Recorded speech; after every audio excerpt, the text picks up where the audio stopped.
Okay, we got another perhaps difficult question. I don't know if that's the right word, but it's a fun question nonetheless. So the statement reads, an infinite wire carrying a constant current I in the z direction is moving in the y direction at a constant speed v. Find the electric field in the quasi-static approximation at the instant the wire coincides with the z-axis. Let's draw it out. So in the z direction, we have the wire carrying a current, but it's moving in the y direction. So this is going to be a fun question that we're going to have to do a little reframing on in order to get what we want. All right, so the solution is, in the quasi-static approximation, the magnetic field of the wire is mu naught I over 2 pi s phi hat direction. Again, this is moving, so we can't necessarily deal with this without the quasi-static approximation. That's the big takeaway from this chapter, as well as quasi-static works for most everything. And for convenience, write this in Cartesian coordinates.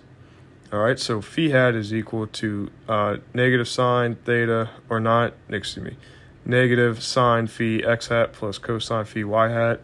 And then we see here that sine and cosine are equal to negative y and x over s. So, let this work with us. Here we can just go ahead and put that all in a fraction for s being the common denominator. And then the s from the field, 2 pi s, can go in there and join it. We know that s squared here is equal to x squared plus y squared. So now we're all in terms of x and y. Okay, so here x and y are measured from the wire.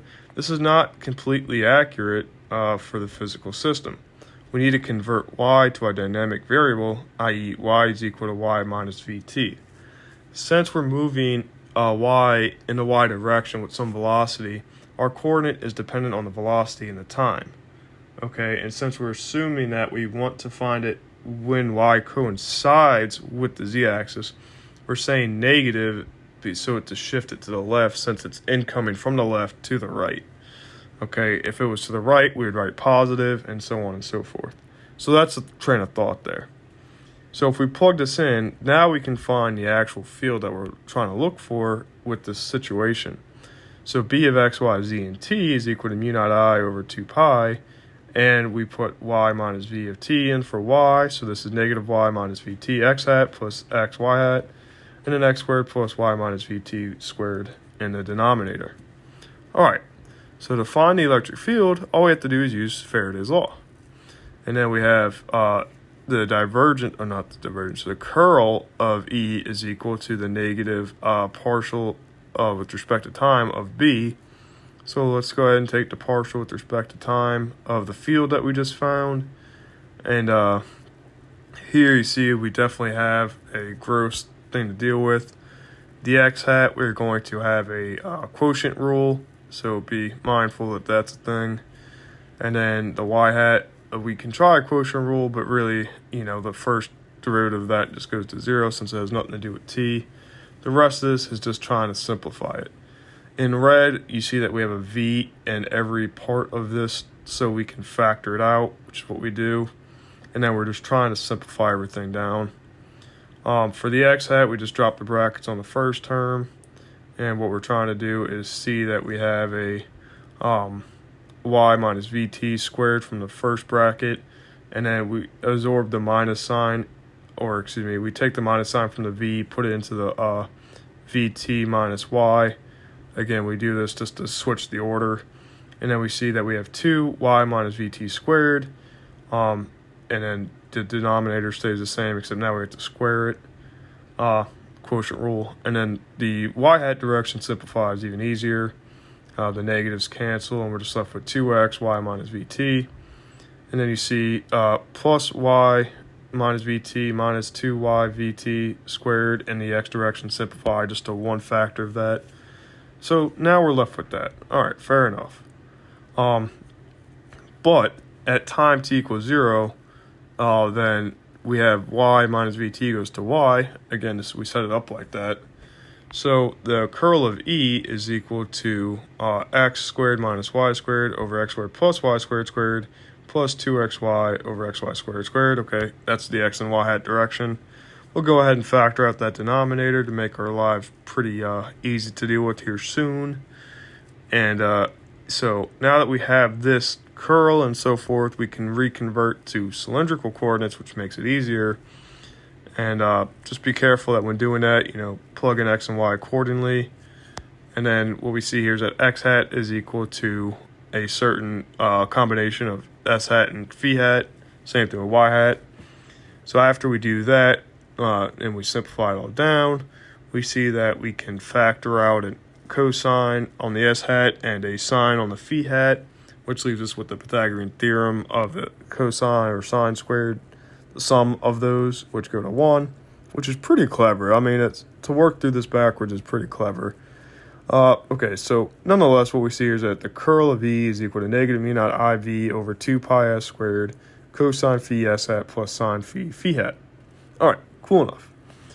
So what we now need to do is to reframe our problem is to find the vector function of s and phi. It is obviously doesn't depend on z, whose divergence is 0, whose curl is given above. All right, so that goes to 0 at large s. That's just a fact. That's just a physical intuition of the fields.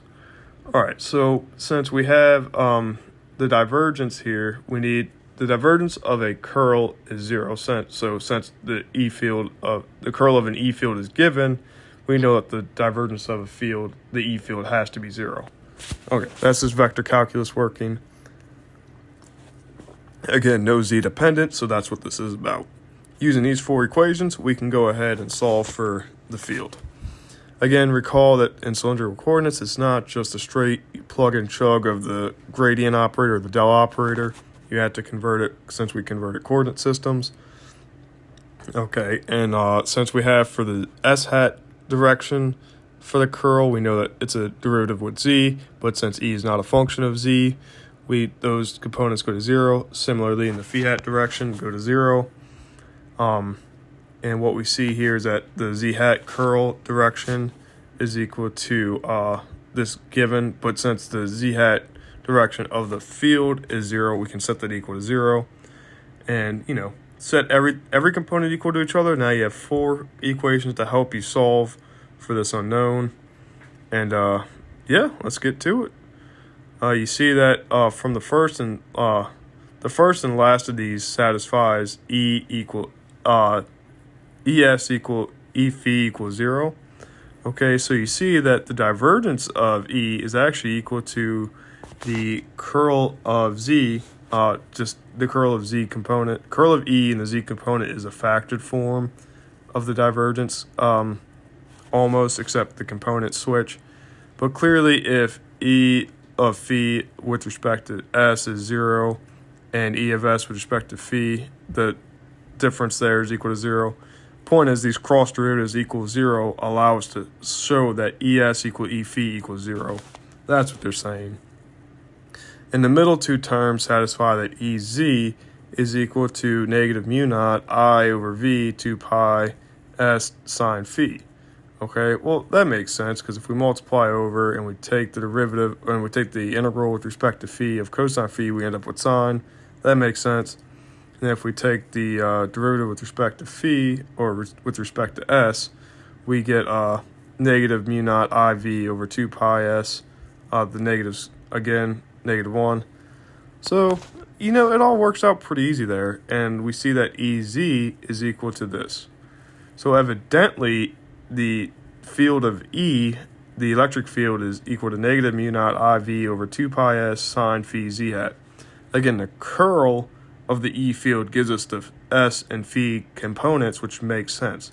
So the fact that the curl has no Z component tells us that the E field should have a Z component, which is honestly pretty unique.